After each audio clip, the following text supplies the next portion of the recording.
Every night, we surrender something we spend the day trying to maintain: control. We lock the doors, set the alarms, and close our eyes. For hours, we cannot watch over our homes, the people we love, or even our own bodies.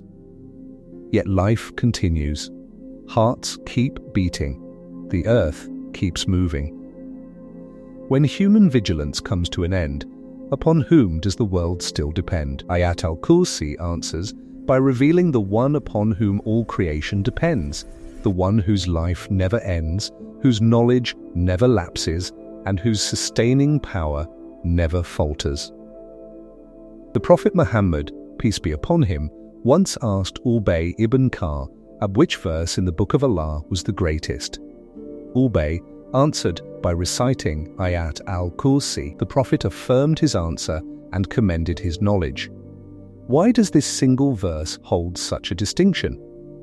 The answer lies not merely in the occasions on which Muslims recite it, but in what the verse itself reveals about Allah.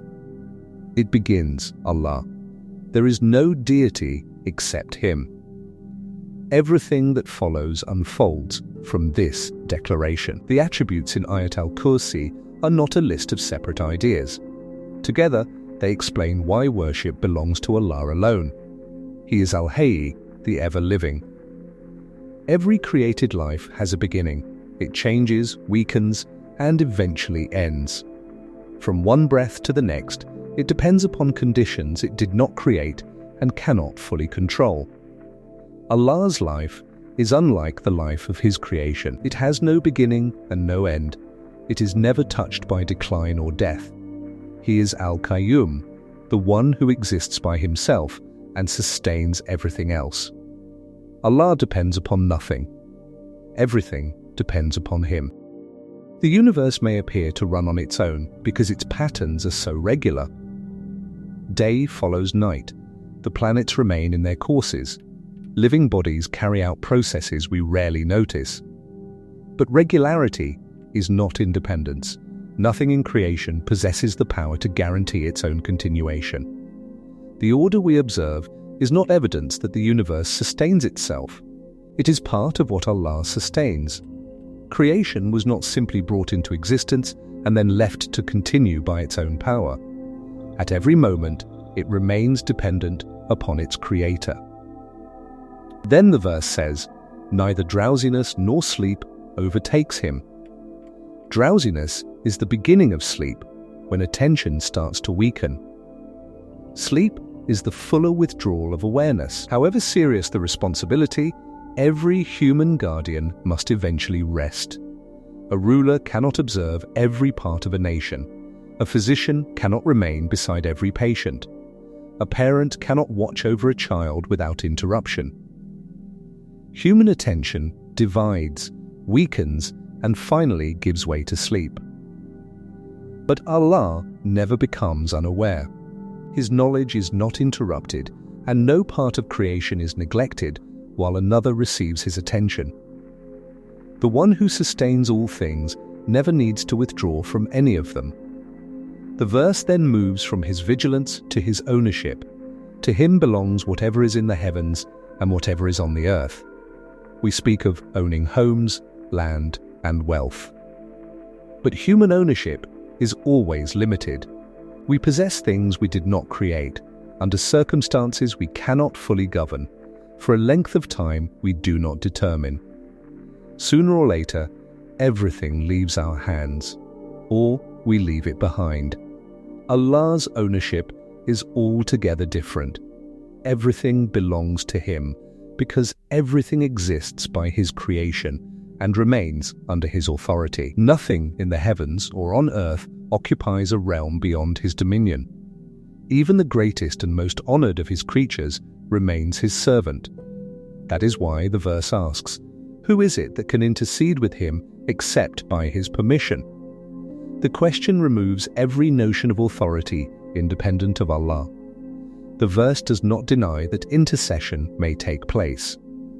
It establishes that no one can intercede as an equal, override Allah's judgment, or speak with independent authority. Intercession occurs only when He permits it. This statement also clarifies the warning in the preceding verse. There, the Qur'an speaks of a day when trade, friendship, and intercession will offer no independent means of escape. The relationships and powers upon which people relied in this world will possess no authority of their own before Allah. Final judgment belongs to Him alone. Then turns to knowledge. He knows what is before them and what is behind them, and they encompass nothing of His knowledge except what He wills. Commentators have explained what lies before and behind creation in several related ways: what has passed and what is still to come, what is apparent and what remains hidden, or the affairs of this life and those of the next. The central meaning is clear. No condition of creation lies outside Allah's knowledge. Human knowledge is acquired gradually.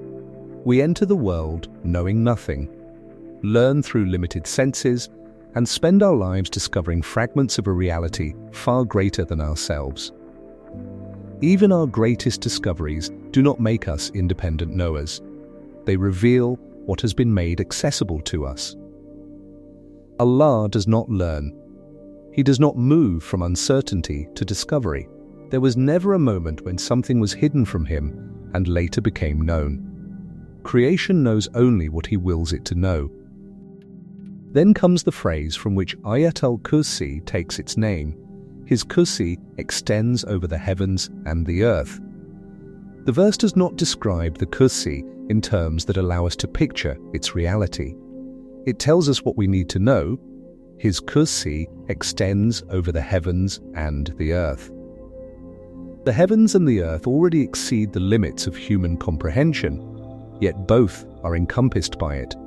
The verse continues, and their preservation does not tire Him. Caring for many things divides human attention and drains human strength. The greater the responsibility, the more assistance and rest we require. But the scale of creation places no strain upon Allah. Preserving the heavens and the earth does not exhaust Him. He needs no assistance, no recovery, and no relief. Here the meaning of Al-Qayyum becomes clearer. All things depend upon Him, but sustaining them takes nothing from Him. The immensity of the heavens does not burden Him, and the needs of the smallest creature do not escape Him. The verse closes, and He is the Most High, the Most Great. It began by declaring that Allah alone is worthy of worship. It has now shown why. His life has no beginning and will never end. Everything belongs to Him. No one intercedes without His permission, and nothing lies beyond His knowledge. The heavens and the earth remain under His authority, yet preserving them causes Him no fatigue.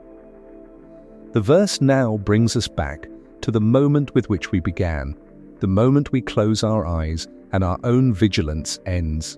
In an authentic report, Abu Hurairah encountered someone who instructed him to recite Ayat al-Kursi before going to sleep.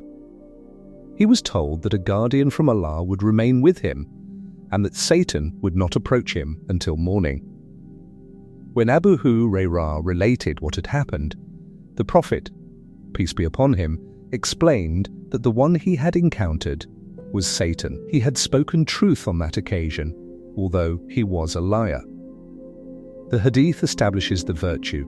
The verse reveals the one from whom that protection comes. We recite Ayat al-Kursi at the very moment our own limits become impossible to ignore. We cannot remain awake forever.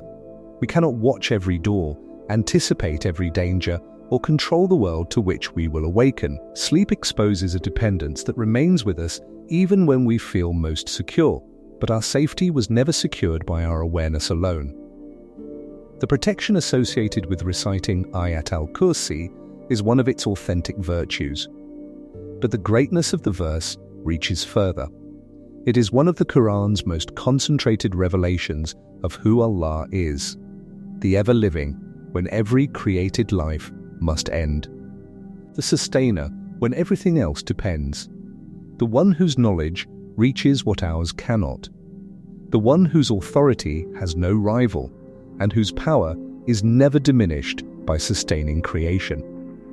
Heard as a single, continuous passage, Ayat al-Kursi dispels every illusion of independent power and directs worship, trust, and dependence to Allah alone.